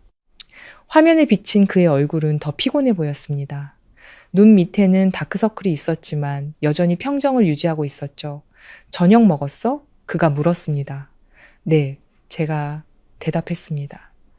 당신은요, 나도 먹었어. 잠시 침묵이 흘렀습니다. 어머님은 어떠세요? 제가 물었습니다. 민준 씨가 가볍게 한숨을 쉬었습니다. 의식은 돌아오셨는데 나랑은 말을 안 하셔. 저는 놀라지 않았습니다. 지혜는요? 지혜는 엄마 집에 가 있어. 그런데 둘이 잘 안 맞는 것 같아. 저는 씁쓸하게 웃었습니다. 이제 시작이구나. 민준 씨가 고개를 끄덕였습니다. 당신은 괜찮아요? 제가 물었습니다. 그가 저를 바라봤습니다. 눈빛에 피로가 가득했습니다. 노력하고 있어. 저는 더 묻지 않았습니다. 그가 양쪽 사이에서 어떤 선택도 쉽지 않은 상황에 놓여 있다는 것을 알았기 때문입니다. 걱정하지 마. 그가 제 생각을 읽은 듯 말했습니다. 내가 했던 말 기억하고 있으니까. 저는 고개를 끄덕였습니다. 당신을 믿어요. 제가 말했습니다. 그가 희미하게 웃었습니다. 크지는 않았지만 그가 여전히 그라는 것을 느끼게 해주는 미소였습니다. 통화가 끝난 후 저는 휴대폰을 내려놓고 잠시 조용히 앉아 있었습니다. 이야기는 아직 끝나지 않았습니다. 모든 선택에는 대가가 따르는 또 다른 단계로 접어들고 있었습니다. 민준 씨가 고향에 가 있는 동안 제가 머무는 작은 집은 평소보다 더 고요해졌습니다. 익숙한 발소리도 저녁 뭐 먹을까? 오늘 힘들었어? 같은 평범한 질문도 없었죠. 하지만 이상하게도 예전처럼 텅 빈 기분은 들지 않았습니다. 이 침묵은 일시적이며 그 너머에는 우리 둘 다 반드시 거쳐야 할 과정이 있다는 것을 알기 때문이었을 겁니다. 저는 매일 정시에 출근하고 정시에 퇴근했습니다. 집에 돌아와 밥을 하고 청소를 하는 일상은 안정적인 강물처럼 흘러갔습니다. 하지만 마음 한편에는 항상 민준 씨와 그곳에서 벌어지고 있는 일들을 위한 자리가 있었습니다. 닷새째 되던 날 저녁 민준 씨에게서 전화가 왔습니다. 그의 목소리에는 이전과 다른 뚜렷한 피로감이 묻어 있었습니다. 뭐 하고 있어? 그가 물었습니다. 방금 저녁 먹었어요. 제가 대답했습니다. 당신은요? 나는 병원이야. 저는 멈칫했습니다. 어머님께 또 무슨 일 있으세요? 아니, 민준 씨가 가볍게 한숨을 쉬었습니다. 엄마는 그대로인데 오늘 다른 일이 있었어. 저는 불길한 예감에 자세를 바로 했습니다. 무슨 일인데요? 전화기 너머로 잠시 침묵이 흐른 뒤 민준 씨가 천천히 말했습니다. 지혜가 엄마랑 크게 싸웠어. 저는 잠시 눈을 감았습니다. 예상하지 못한 일은 아니었습니다. 심하게 싸웠어요. 아버지가 말리셔야 할 정도였어. 저는 아무 말 없이 듣기만 했습니다. 엄마는 지혜네 집에서 지내고 싶어 하시는데 지혜는 도저히 못 모시겠다고 하더군. 민준 씨의 목소리는 담담했지만 무거웠습니다. 집도 좁고 자기도 임신 중이라 돌볼 여력이 없다고. 저는 가볍게 한숨을 내쉬었습니다. 과거에 우리가 똑같이 했던 말이었지만 그때는 받아들여지지 않았었죠. 어머님은요, 제가 물었습니다. 엄마는 집을 다 줘버려서 이제 선택의 여지가 없다고 하셨어. 지혜한테 은혜도 모른다고 화를 내셨고 저는 말을 잃었습니다. 똑같은 상황이 반복되고 있었습니다. 그래서 어떻게 됐어요? 둘이 한참 말다툼하다가 결국 지혜가 자기 집으로 가버렸어. 엄마는 우시다가 혈압이 다시 오르셨고 저는 손을 가볍게 쥐었습니다. 놀라서가 아니라 모든 것이 우리가 생각했던 대로 흘러가고 있었기 때문입니다. 당신도 거기에 있었어요? 제가 물었습니다. 그가 대답했습니다. 거기에 서 있었지만 끼어들지는 않았어. 저는 이해했습니다.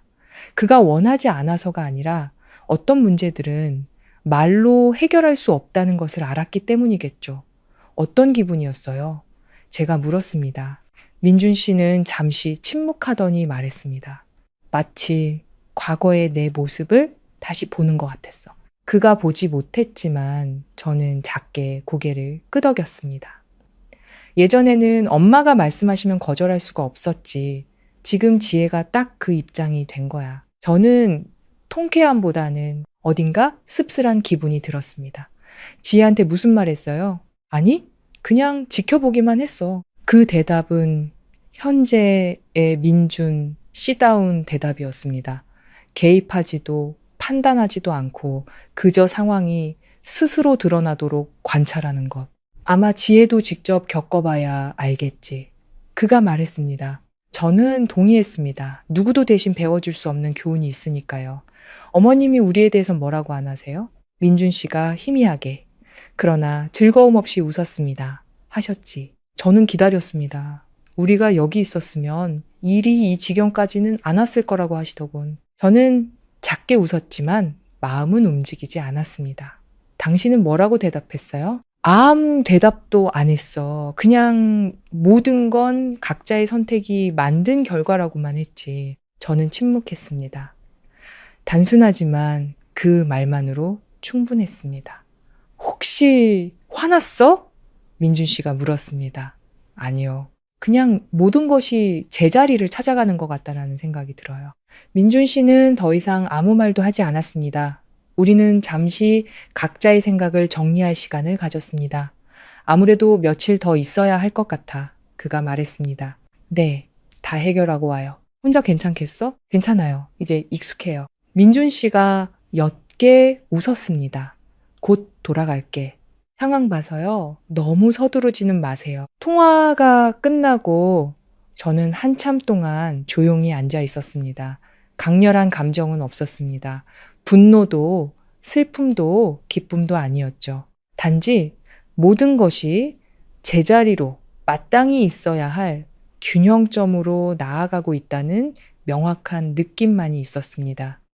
그 후 며칠간 민준 씨로부터의 소식은 꾸준했지만 이전처럼 긴박하지는 않았습니다. 시어머니는 퇴원해서 집에서 쉬고 계셨고 지혜도 다시 찾아왔지만 오래 머물지는 않았습니다. 두 사람은 한 공간에 있었지만 더 이상 가깝지는 않았죠. 시아버지는 말이 줄었고 예전처럼 자주 전화하지 않으셨습니다. 한때 시끄러웠던 가족은 뿔뿔이 흩어진 듯 보였습니다. 그리고 그 흩어짐 속에서 각자는 자신을 돌아보기 시작했습니다. 8회째 되던 날 민준 씨에게서 문자가 왔습니다. 내일 돌아가. 저는 그 문자를 보며 마음이 조금 가벼워지는 것을 느꼈습니다. 혼자 있는 것이 힘들어서가 아니라 그가 있으면 모든 것이 다르기 때문이었습니다. 그날 저녁 저는 집을 청소하고 침대 시트를 갈고 간단한 음식을 몇 가지 준비했습니다. 필요해서가 아니라 그가 돌아왔을 때 익숙한 공간으로 돌아온 느낌을 주고 싶었기 때문입니다. 다음 날 아침 저는 반차를 내고 공항으로 그를 마중 나갔습니다. 여행 가방을 끌고 나오는 민준 씨를 봤을 때 그가 조금 야위었다는 것을 알아차렸습니다. 얼굴은 여전히 평온했지만 눈빛에는 무언가 더 깊어진 것이 있었습니다. 그는 저를 발견하고 희미하게 웃었습니다. 많은 말 없이 그저 고갯짓으로 인사했죠. 제가 다가가 그의 가방을 받아 들었습니다. 가요. 제가 말했습니다. 그가 대답했습니다. 집으로 돌아오는 길, 우리는 말이 많지 않았습니다. 할 말이 없어서가 아니라 해야 할 말들은 이미 다 했기 때문일 겁니다. 집에 도착하자마자 민준 씨는 가방을 내려놓고 집안을 한번 둘러보더니 가볍게 한숨을 내쉬었습니다. 역시 여기가 편하다. 제가 미소 짓자 그가 저를 돌아보며 말했습니다. 나 왔어. 저는 고개를 끄덕였습니다. 네, 어서 와요. 그 단순한 한마디에 우리가 여전히 같은 편에 서 있다는 것을 알 수 있었습니다. 민준 씨가 집에 돌아왔지만 작은 아파트의 분위기는 더 시끄러워지지 않았습니다. 오히려 익숙한 고요함이 그대로 유지되었죠. 단지 하나의 숨결, 하나의 발걸음, 하나의 시선이 더해져 공간을 더 완전하게 채워주었습니다. 그날 저녁, 저는 간단한 음식을 몇 가지 차렸습니다. 거창한 밥상은 아니었고 김치찌개와 계란말이, 불고기 정도였죠. 두 사람이 마주 앉아 노란 조명이 식탁 위를 부드럽게 감쌌습니다. 문득 아주 오랜만에 이런 기분을 느껴본다는 것을 깨달았습니다. 누구의 간섭도, 평가도, 보이지 않는 압박감도 없는 식사. 이거 먹어요. 제가 민준 씨에게 불고기 한 점을 덜어주었습니다. 그는 고개를 끄덕이며 천천히 먹더니 말했습니다. 고향집 많이 변했어. 저는 재촉하지 않고 조용히 그의 말을 들었습니다. 엄마가 퇴원하셨는데 예전 같지 않으셔. 말이 많이 줄었고 더 이상 계속 전화하시거나 집 얘기를 꺼내지도 않으셔. 지혜는요? 제가 물었습니다. 민준 씨가 가볍게 한숨을 쉬었습니다. 지혜도 변했지. 저는 그가 말을 잇기를 기다렸습니다. 더 이상 엄마 집에 머물지 않아. 가끔 음식을 가져다 주고는 바로 돌아가. 싸우지는 않지만 예전처럼 가깝지도 않아. 저는 고개를 끄덕였습니다. 그것은 화해가 아니라 각자가 거리를 두는 법을 배운 것이었죠. 아버님은요, 아버지는 많이 지쳐 보이셨어. 말씀은 많이 안 하시지만 더 이상 가족을 통제할 수 없다는 걸 아시는 것 같았어. 저는 침묵했습니다. 한 사람을 중심으로 돌아가던 가족이 그 중심을 잃자 모든 것이 변해버린 것입니다. 어머님이랑 따로 이야기했어요? 제가 물었습니다. 민준 씨는 잠시 멈칫하다 고개를 끄덕였습니다. 했어. 뭐라고 하셨는데요? 그는 밥그릇을 내려다보며 천천히 말했습니다. 나한테 아직도 엄마가 밉냐고 물으셨어. 저는 손을 가볍게 쥐었습니다. 너무 늦게 온 질문이었습니다. 당신은 뭐라고 대답했어요? 밉지는 않다고 했어. 하지만 예전처럼 돌아갈 수도 없다고 했지. 저는 고개를 끄덕였습니다. 가장 정확한 대답이었습니다. 엄마는 더 이상 아무 말씀도 안 하셨어. 그냥 침묵하셨지. 식탁 위의 공기가 무거워졌습니다. 답답하지는 않았지만 변화의 무게가 느껴지는 침묵이었습니다. 식사 후 제가 설거지를 하는 동안 민준 씨는 거실에서 조용히 휴대폰을 보고 있었습니다. 멀리서 그를 바라보니 예전처럼 긴장된 모습은 아니었지만 그렇다고 완전히 편안해 보이지도 않았습니다.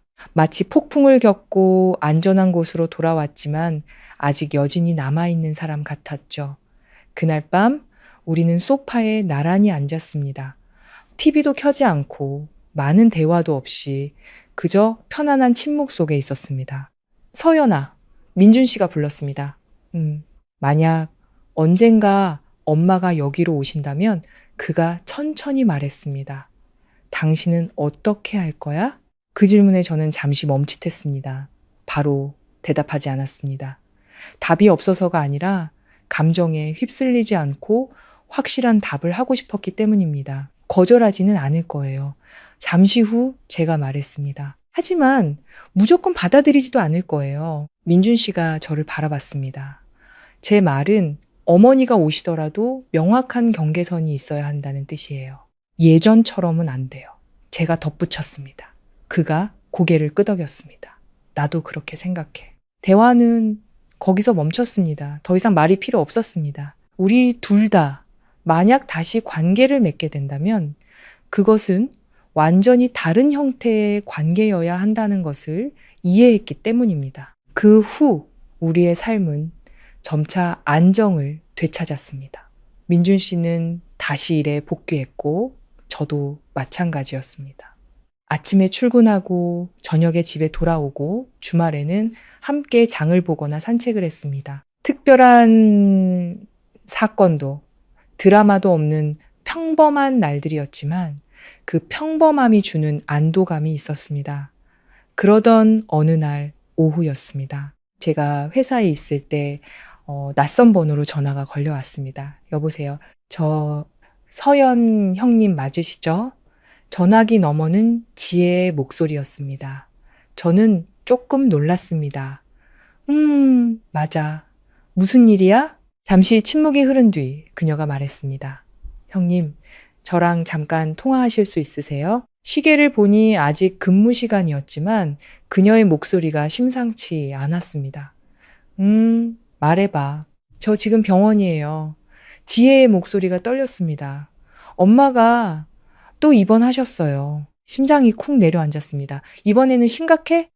스트레스랑 혈압 문제라고 의사 선생님이 그러세요.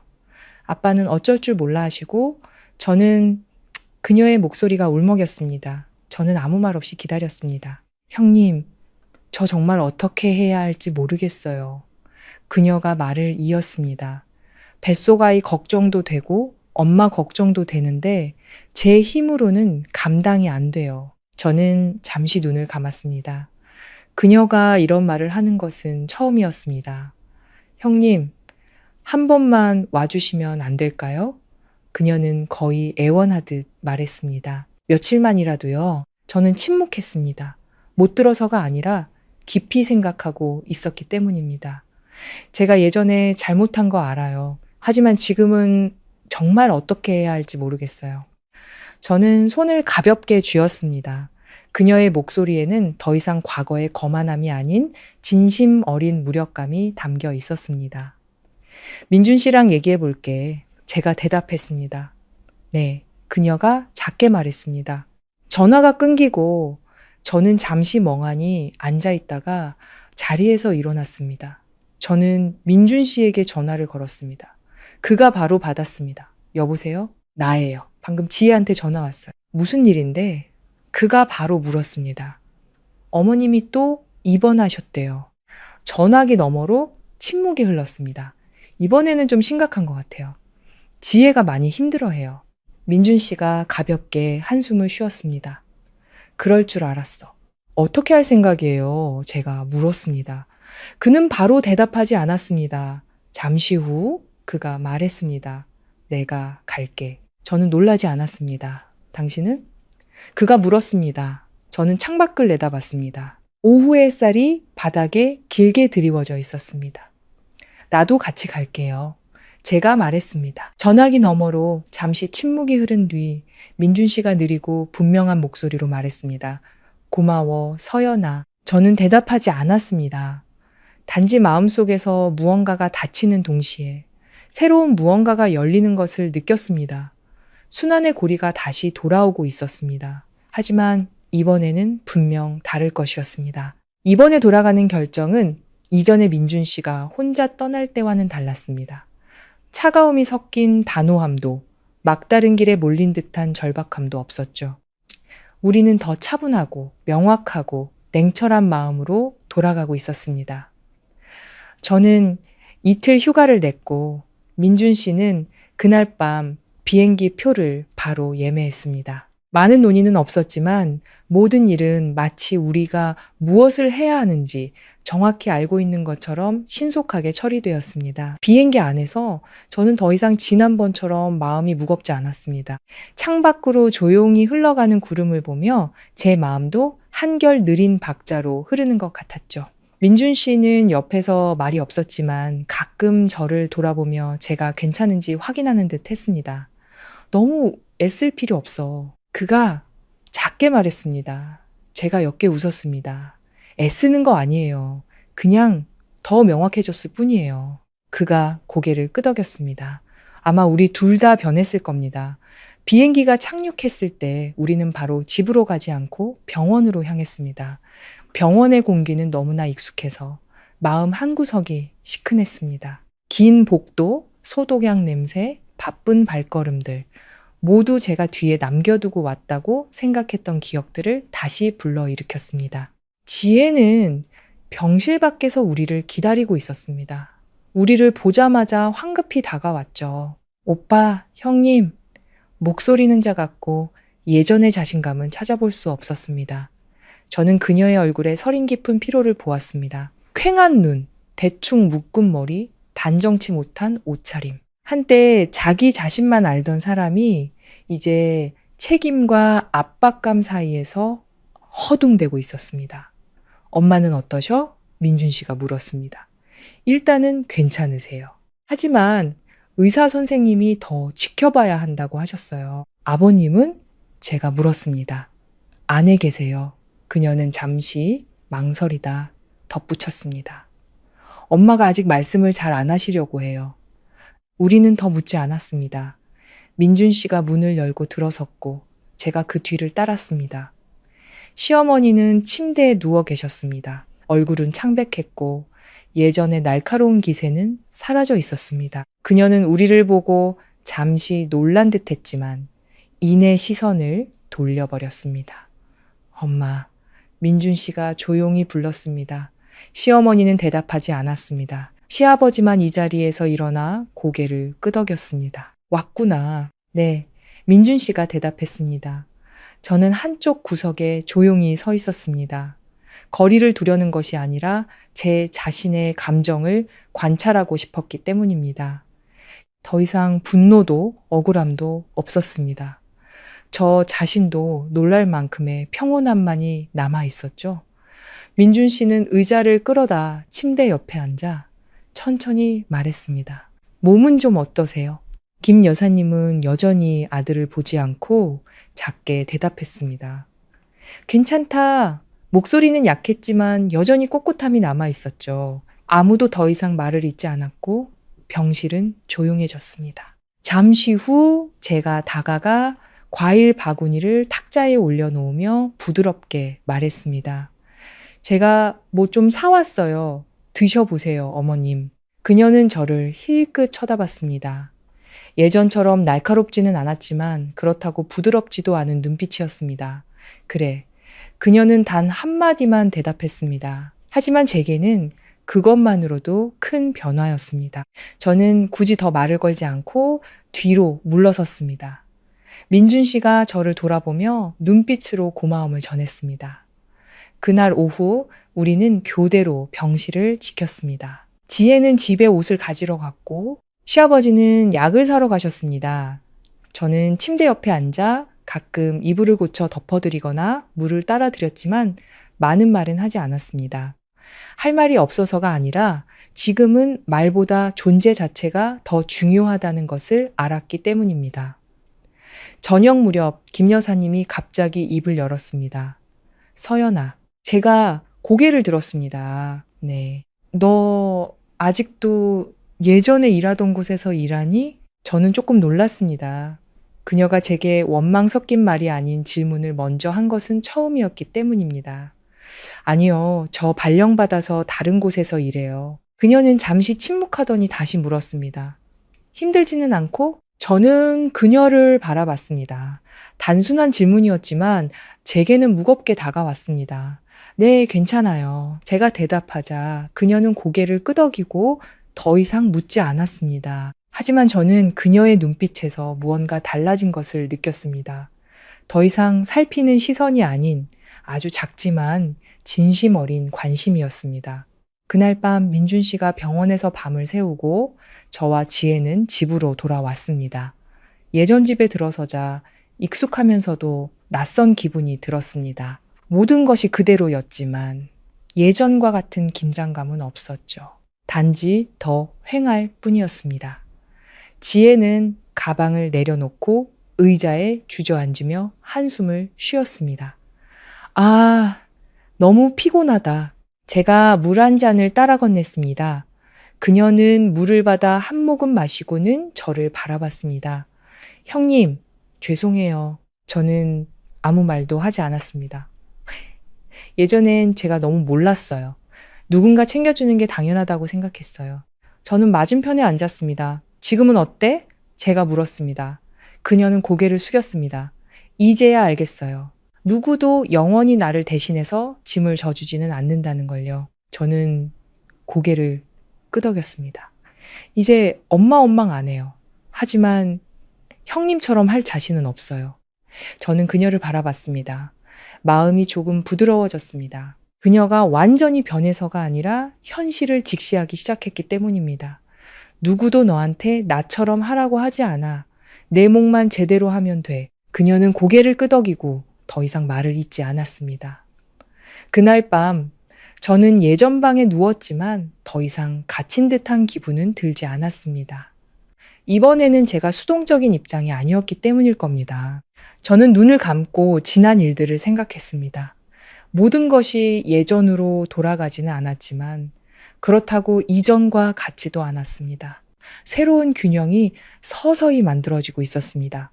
다음 날 아침 저는 평소보다 일찍 일어났습니다. 특별히 할 일이 있어서가 아니라 모든 것이 중요한 전환점을 향해 나아가고 있다는 놓치고 싶지 않은 예감 때문이었죠.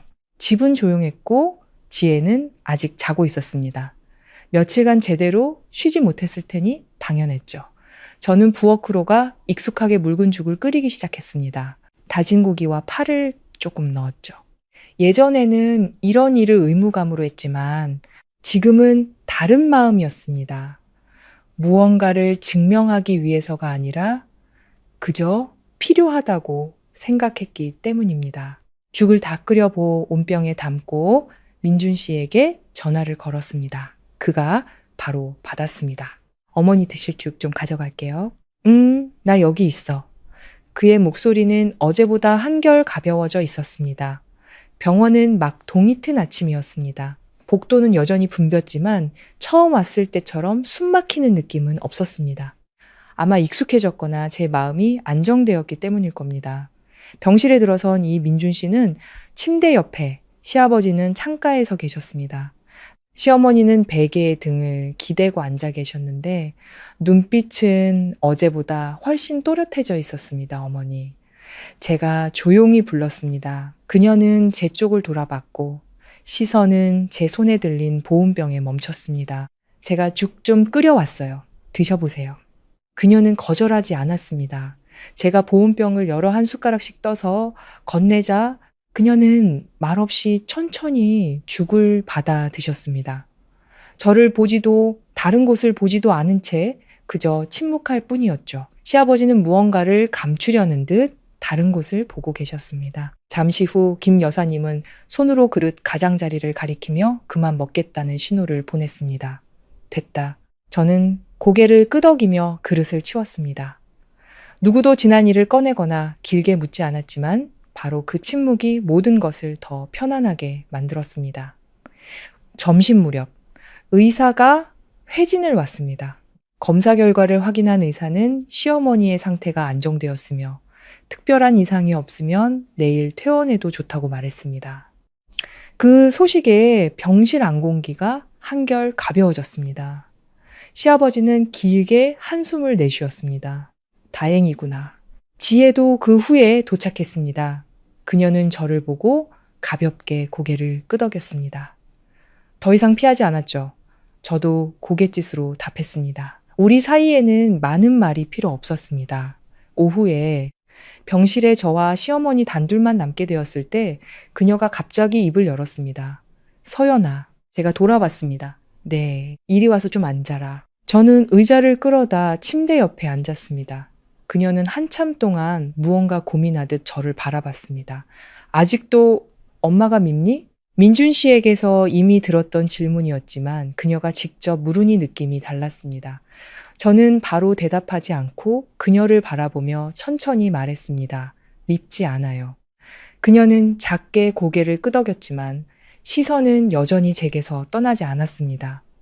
하지만 저도 예전 같지는 않아요. 저는 침묵했습니다. 그녀의 말이 맞았으니까요. 부정하지 않았습니다. 예전에는 네가 참 많은 일을 했지. 그녀의 목소리는 낮고 느렸습니다. 엄마도 안다. 저는 조금 놀랐습니다. 그녀가 이 사실을 말해서가 아니라 처음으로 인정했기 때문입니다. 하지만 엄마는 깊이 생각하지 못했어. 네가 마땅히 해야 할 일이라고만 여겼지. 그 말을 듣는 제 마음은 더 이상 파문이 일지 않았습니다. 그저 담담하게 받아들일 뿐이었죠. 이제 보니 그녀가 말했습니다. 세상에 당연한 것은 아무것도 없더구나. 늦었지만 무의미하지는 않은 말이었습니다. 저는 괜찮다고도 이해한다고도 말하지 않았습니다. 그저 조용히 듣고만 있었죠. 민준이랑은 잘 지내고 그녀가 물었습니다. 네, 잘 지내요. 힘든 일은 없고 있어요. 저는 솔직하게 말했습니다. 하지만 저희끼리 잘 해결하고 있어요. 그녀는 고개를 끄덕였습니다. 긴 침묵이 흐른 뒤 그녀가 아주 작게 말했습니다. 이제 너희를 붙잡지 않으마. 저는 그녀를 바라봤습니다. 그것은 사과가 아니었지만 분명한 내려놓음이었습니다. 하지만 그녀가 덧붙였습니다. 혹시 시간이 되면 가끔은 들러다오. 제가 고개를 끄덕였습니다. 네. 많은 약속도 거창한 다짐도 아닌 딱 그만큼의 대답이었습니다. 그날 오후 복도로 나갔을 때 민준 씨가 시아버지와 이야기하는 것을 보았습니다. 두 사람은 작게 이야기하고 있었지만 표정은 더 이상 긴장되어 보이지 않았습니다. 제가 다가가자 민준 씨가 저를 보며 작게 물었습니다. 엄마가 무슨 말 했어? 별 말씀 안 하셨어요. 그냥 해야 할 말들을 하셨어요. 그는 이해했다는 듯 고개를 끄덕였습니다. 그날 저녁 우리는 평소보다 일찍 집으로 돌아왔습니다. 지혜가 저녁을 준비했고 제가 옆에서 도왔습니다. 더 이상 각자 구석에 있지도 무거운 공기가 흐르지도 않았습니다. 저녁 식사 때 시아버지가 갑자기 말씀하셨습니다. 앞으로는 각자 자기 몫은 자기가 알아서 하자. 일이 이 지경까지 오게 만들지 말고 아무도 반대하지 않았고 아무도 말을 덧붙이지 않았습니다. 하지만 저는 그 말이 단 한 사람만을 향한 것이 아니라는 것을 알았습니다. 밤이 깊어지고 저는 방에 누워 익숙한 천장을 바라봤습니다. 이번에는 더 이상 갇힌 기분이 들지 않았습니다. 저에게는 떠날 권리도 원한다면 돌아올 권리도 있다는 것을 알았기 때문입니다. 모든 것이 달라졌습니다. 더 이상 인내가 아닌 선택의 문제가 되었습니다. 시어머니가 퇴원하는 날, 하늘은 며칠 전처럼 쨍하지 않았습니다. 옅은 구름이 햇살을 부드럽게 감싸 안아 공기를 한결 편안하게 만들어 주었죠. 저는 민준 씨와 함께 병원 복도에 서서 수속을 밟는 시아버지와 짐을 챙기는 지혜를 바라봤습니다. 누구 하나 큰 소리를 내거나 부산스럽게 서두르지 않았습니다. 모든 것이 마치 새로운 상황에 적응하려는 듯 천천히 흘러갔습니다. 차가 집에 도착하고 시어머니는 예전보다 느린 걸음으로 내렸습니다.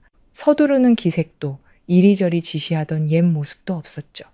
그녀는 안으로 들어가 소파에 앉아 집안을 한번 둘러보더니 가볍게 한숨을 쉬었습니다. 아무도 그녀가 무슨 생각을 하는지 묻지 않았지만 그녀 역시 지난 날을 돌아보고 있다는 것을 알 수 있었습니다. 저는 부엌으로가 간단한 국을 끓였습니다. 지혜가 옆에 서서 더 이상 피하지도 그렇다고 지나치게 살갑게 굴지도 않았습니다. 그녀는 그저 물었습니다. 형님, 제가 채소 다듬을까요? 제가 고개를 끄덕였습니다. 우리는 많은 말 없이 함께 일했습니다. 가끔 눈이 마주쳤지만 더 이상 불편한 감정은 없었죠. 필요한 거리감이었습니다. 그날의 저녁 식사는 온 가족이 함께 했습니다. 큰 대화는 오가지 않았지만 짧은 질문과 간결한 대답이 있었습니다. 이거 서연이가 끓인 거니? 시아버지가 물으셨습니다. 네, 제가 대답했습니다. 먹우만 하네. 엉긋라우. 단순한 평가였지만 저는 그것이 시아버지 나름의 인정이라는 것을 알았습니다. 시어머니는 말없이 천천히 식사했습니다. 더 이상 예전처럼 습관적으로 반찬을 챙겨주거나 누가 무엇을 먹는지 신경 쓰거나 잔소리를 하지 않았습니다. 그저 자신의 밥그릇에만 집중했죠. 식사가 끝나고 제가 일어나 그릇을 치우자 지혜도 누가 시키지 않았는데 따라 일어섰습니다. 제가 설거지할게요. 그녀가 말했습니다. 그래, 제가 대답했습니다. 다투지도 양보하지도 않는 각자 자신의 일을 아는 모습이었습니다. 저녁에 민준 씨와 저는 텐마루에 앉아 있었습니다. 부드러운 바람이 익숙한 동네 냄새를 실어왔지만 느낌은 예전과 달랐습니다. 어때 보여? 제가 물었습니다. 민준 씨는 먼 곳을 바라보며 말했습니다. 마치 다른 가족 같아. 제가 고개를 끄덕였습니다. 더 이상 아무도 강요하지 않지만 그가 말을 이었습니다. 그렇다고 누구에게 지나치게 의지하지도 않아. 그래야 오래 갈 수 있겠죠. 제가 말했습니다. 그가 저를 돌아보며 부드러운 눈빛으로 말했습니다. 당신 많이 변했어. 제가 옅게 웃었습니다. 당신도요. 우리는 더 이상 말없이 고요하지만 결코 공허하지 않은 침묵 속에 앉아 있었습니다. 다음 날 아침 민준 씨는 시아버지께 우리가 다시 도시로 돌아가야 한다고 말씀드렸습니다. 저랑 서연 씨 다시 출근해야 해서요. 오래 머물 수가 없습니다. 시아버지는 고개를 끄덕였습니다. 그래, 일부터 봐야지. 붙잡지도 원망하지도 않는 그저 받아들이는 모습이었습니다. 시어머니는 그 말을 듣고 바로 아무 말씀도 하지 않으셨습니다. 우리가 짐을 챙길 때가 되어서야 그녀는 민준 씨를 불렀습니다. 엄마, 몸 건강히 지내라. 그녀가 말했습니다. 민준 씨는 잠시 멈칫하다 고개를 끄덕였습니다. 네. 그녀는 저를 돌아봤습니다. 눈빛은 예전처럼 날카롭지 않았습니다. 서연아, 네, 너도. 제가 고개를 끄덕였습니다. 네. 긴 당부도 며칠 더 있다 가라는 말도 없었습니다. 짧지만 그것으로 충분한 두 마디였습니다. 지혜는 근처에 서서 우리를 보더니 작게 말했습니다. 오빠, 형님, 조심히 가세요. 민준 씨가 대답했습니다. 제가 그녀를 보며 말했습니다. 너도 몸조리 잘하고. 그녀는 고개를 끄덕였습니다. 더 이상 낯선 거리감도 의존적인 관계도 아니었습니다. 우리는 점심 무렵에 떠났습니다. 차가 움직이기 시작할 때 저는 집을 다시 한번 돌아봤습니다. 더 이상 무거운 감정도 서둘러 돌아오고 싶은 마음도 없었습니다. 그저 한때 살았던 곳, 그리고 이제는 얽매이지 않고도 돌아올 수 있는 곳이었습니다. 공항으로 가는 길, 민준 씨가 제 손을 잡았습니다. 고마워. 그가 말했습니다. 뭐가요? 다시 돌아와줘서. 하지만 예전처럼 돌아오지는 않아줘서.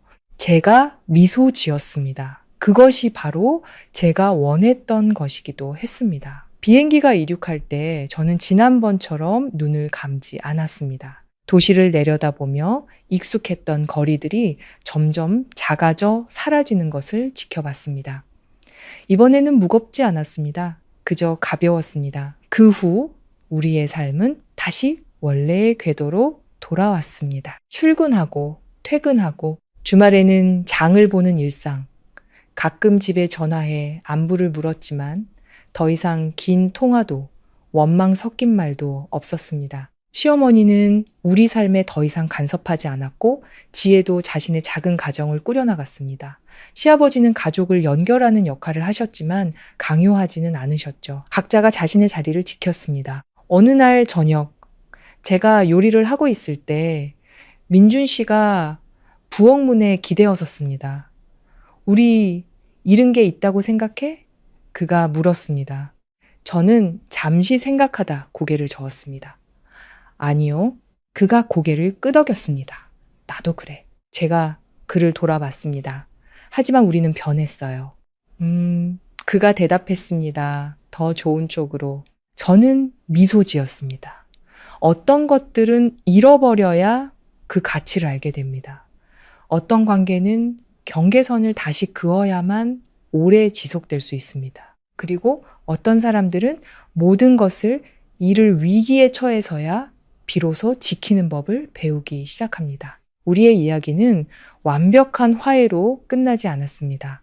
완전한 단절도 아니었죠. 그것은 각자가 누구인지, 무엇을 해야 하는지, 어디서 멈춰야 하는지를 아는 새로운 균형의 상태였습니다. 황혼의 이야기 시청자 여러분, 어떤 이야기들은 거창한 사건 없이도 우리 마음속에 깊은 여운을 남깁니다. 가장 가까운 존재, 바로 가족에 대한 이야기이기 때문입니다. 그리고 그 가족이 더 이상 편안한 안식처가 아닐 때 우리는 어디에서도 진정한 평온을 얻을 수 없습니다. 서연 씨와 민준 씨의 이야기는 비극은 아니지만 가족 구성원 모두가 서로의 진정한 가족이 되는 법을 다시 배워야 했던 힘든 여정이었습니다.